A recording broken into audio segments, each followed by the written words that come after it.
Halo, selamat datang di mobilman.id. Bersama gua Danang dan ini adalah BMW seri 5 terbaru.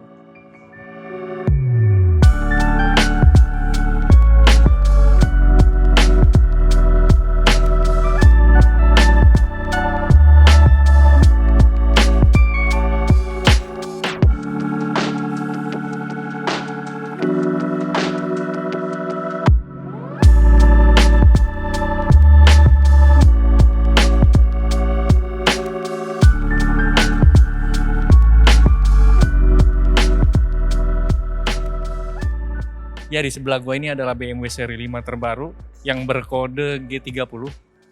Ini adalah versi yang facelift yang sudah masuk generasi ke-7 ya. Dan versi facelift ini mengalami banyak perubahan daripada sebelumnya, dan perubahannya itu cukup signifikan, mulai dari grill, lampu, bumper, dan air vent, serta yang lainnya juga. Dari depan, mobil ini sudah menggunakan lampu laser light. Jadi lampunya ini udah canggih banget. Dia udah bisa menerangi jalan sampai 500 meter ke depan, dan dia sudah menggunakan lampu yang nggak bisa menyilaukan pengemudi di seberangnya. Kalau misalnya si supirnya itu menyalakan lampu high beam, jadi udah nggak silau lagi karena dia udah menggunakan laser light. Lalu dari sisi depan ini banyak sensor-sensor juga di depan, yang artinya itu adalah teknologi radar yang bisa dipakai untuk parkir dan cruise control. Lalu kalau dari sisi bagian grill, mobil ini udah grillnya gede banget ya. BMW itu semakin lama grillnya tuh makin gede. Dan ini udah menggunakan katup. Katup apa? Untuk buka tutup ventilasi grill ini. Tujuannya apa? Ketika misalnya tertutup, dia untuk meminimalisir drag dari angin dari depannya. Tapi kalau ketika terbuka, tandanya mobil ini mesinnya butuh pendinginan ekstra, artinya mesinnya lagi panas. Kenapa harus tertutup terbuka? Kenapa nggak terbuka aja? Karena mesin mobil itu butuh suhu optimal. Jadi nggak boleh terlalu panas dan nggak boleh terlalu dingin. Kalau dia terlalu panas berarti dia overheat. Kalau dia terlalu dingin, nanti bensinnya jadi boros. Itu sih fungsinya kenapa dia harus tertutup dan terbuka. Ya, kita bahas dari bagian sampingnya. Kalau dari sisi samping ini, mobil ini cukup panjang dan lebar, dan untuk dimensinya sendiri, panjangnya dia itu mencapai 4,9 meter, lebarnya itu mencapai 1,8 meter, dan tingginya mencapai 1,47 meter. Wheelbase-nya sendiri mencapai 2,9 meter, yang artinya ini udah termasuk sedan yang cukup besar. Lalu di bagian samping ini, dia sudah menggunakan kamera di spionnya. Tujuannya adalah untuk teknologi kamera 360 yang akan gue jelasin nanti selanjutnya. Untuk velg mobil ini dia udah menggunakan velg yang cukup besar, 19 inci, yang dibalut dengan ban ukuran 275/45, yang artinya udah cukup besar sebenarnya. Cuman karena mobil ini memang besar, kelihatannya velg 19 inci itu kelihatan kecil ya. Dan ukuran ban depan dan belakang tuh beda lebarnya. Kalau yang belakang 275, yang depan 245. Nah, untuk dari bagian belakang, BMW seri 5 ini, 530 ini sudah menggunakan lampu yang LED ya, udah keren banget. Dan dia sudah cukup canggih. Pembukaan bagasinya dia udah elektrik, sehingga memudahkan ya. Dan sebenarnya bisa diayun-ayunin di kaki, cuman harus ada kuncinya. Nah, untuk ukuran bagasinya, mobil ini bagasinya udah cukup gede, sehingga pasti muat untuk golf bag atau untuk dorongan bayi ya, kereta bayi itu pasti muat. Untuk nutupnya dia udah elektrik juga, jadi memudahkan ya. Dan cukup cepat.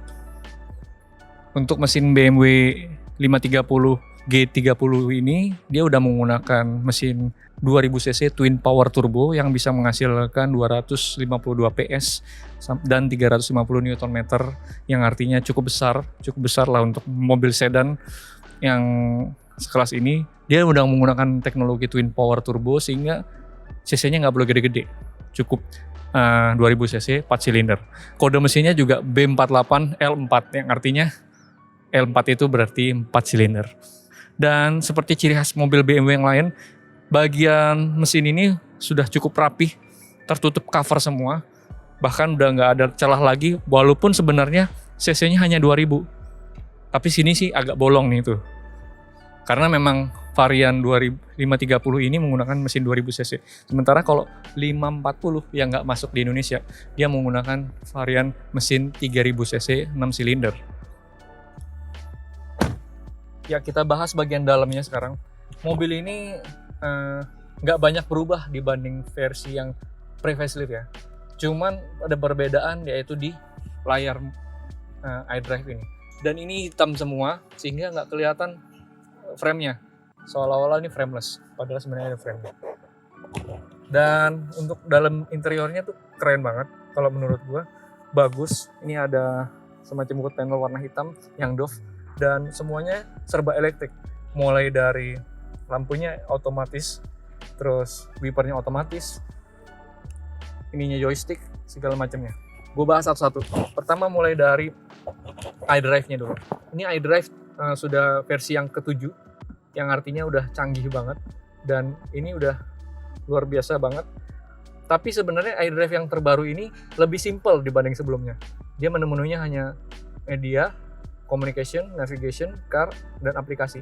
Nah, untuk aplikasi ini udah bisa Apple CarPlay dan Android Auto. Jadi kalau mau HP yang sudah ada Apple CarPlay-nya udah bisa langsung otomatis sync ke mobil ini. Lalu kalau yang lain-lain banyak, mulai dari car, navigation, communication, media, segala macamnya. Jadi udah cukup canggih. Selanjutnya kalau dari sisi AC, pengaturannya dia udah digital. Tuh, di sini kita bisa atur speednya, auto climate controlnya, segala macam dari sini. Dan dia udah langsung terkoneksi ke iDrive. Ketika gue pencet menu, dia udah bisa mengatur air quality, fragrance, heating ventilation. Nah, untuk air quality ini kita bisa milih ionization-nya. Jadi AC ini udah ada ionnya, sehingga lebih sehat lah. Terus ada auxiliary ventilation-nya, segala macam ada heating-nya, heater-nya, tapi kalau di Indonesia nggak kepake. Selanjutnya ada teknologi 360 yang bisa melihat mobil dari 360 derajat 3D view. Tuh, mobil sudah bisa diatur 360 derajat sehingga bisa kelihatan secara real time nih. Pintu yang kebuka sebelah kiri sehingga bisa kelihatan semuanya.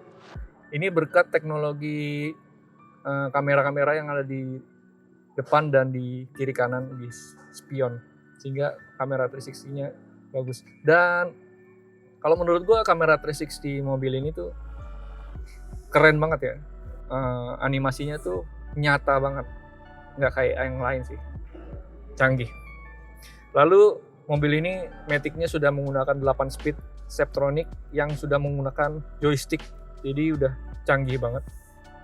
Selanjutnya di bagian setir, ini setirnya udah banyak tombol-tombol mulai dari cruise control, terus volume, terus telepon dan voice command.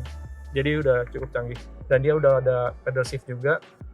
Lalu kalau dari speedometer dia udah digital dan cukup lengkap segala macamnya. Sayang ini berhenti. Tapi udah lengkap banget dan dia bisa berubah tergantung dari mode berkendara. Mode berkendara mobil ini udah ada 3. Pertama Eco Pro, Comfort, dan Sport. Dan adaptif. Jadi bisa mengadaptasi gaya berkendara mobil pengemudi ya. Jadi supirnya ugal-ugalan dia bakal otomatis sport. Kalau misalnya dia jalannya santai-santai dia kembali ke comfort. Dan kalau misalnya mau Eco Pro tinggal klik aja Eco Pro. Canggih. Lalu kalau dari sisi atas ini udah ada sunroof-nya dan seperti biasa lah ya, sunroof biasa. Ininya bahan materialnya yang empuk dan dia warnanya krem. Dia untuk pengaturan jok udah paling lengkap ya. Ketika tangan gue menyentuh pengaturan jok, langsung masuk ke iDrive. Gue lagi nyetel ini dia langsung berubah tuh. Animasinya langsung kelihatan. Dan di sini semuanya pengaturannya lengkap banget. Mulai dari sini ada lumbar support juga, ada reclining, ada tilt, ada bagian samping juga. Semuanya lengkap banget. Bahkan sampai lumbar support tuh. Sampingannya juga ada. Semuanya lengkap banget. Dan pengaturan setir dia udah elektrik. ini udah standar ya, di generasi sebelumnya juga sudah elektrik. Mau dan teleskopik semuanya udah elektrik, canggih. Selain itu fitur kecanggihan lain tuh ada di audio. Tuh. Apa namanya? Volumenya bisa diatur dari sini. Dan ini audionya sudah menggunakan Harman Kardon speakernya, dan ini ada 13 speaker. Pasti suaranya tuh top banget. Enak banget. Ya, kalau dari sisi bagian belakang, ini mobil lega banget. Udah pasti lega karena ini seri 5 ya. Kalau seri 5 itu lebih lebar dan lebih panjang daripada seri 3, yang otomatis penumpang di bagian belakang itu pasti lebih nyaman. Dan joknya juga nggak tegak sehingga otomatis enak banget. Gitu. AC-nya di sini sudah menggunakan quad zone, artinya dia kiri kanan depan beda, kiri kanan belakang beda. Dan di sini ada 2 ya, ada 2, dan di sini satu lagi. Ada 4. Jadi di belakang tuh ada 4 kisi-kisi AC, sehingga penumpang belakang sangat-sangat dimanjakan sama AC. Suhunya juga bisa diatur beda kiri dan kanan, sehingga kalau misalnya yang kiri maunya anget-anget ya nggak masalah, bisa disetel. Kalau yang kanan maunya dingin bisa disetel, jadi nggak berantem.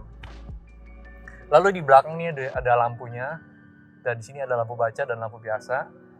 Keren banget sih. Dan ini nggak menyatu sama yang depan. Kalau di sini yang dimatikan, otomatis yang depan nggak akan mati. Jadi beda, terpisah. Lalu di belakang ini udah ada kray juga yang masih manual, sini juga masih ada, dan kray belakang yang udah otomatis. Serta di sini ada armrest juga yang bisa naruh cup holder. Sayangnya nggak ada tempat ya. Lumayan lah. Ya begitulah review gue tentang BMW 530 G30 facelift ini. Mudah-mudahan bisa bermanfaat buat teman-teman semua. Nah, terakhir bagi yang sedang mencari mobil-mobil bekas dan pengen beli mobil bekas, bisa kunjungi website kita di mobilman.id. Di situ ada ribuan, bahkan puluhan ribu mobil yang dijual, yang pasti keren-keren. Langsung aja cek di situ. Sekian dari gue Danang Wikanto, and thanks for watching.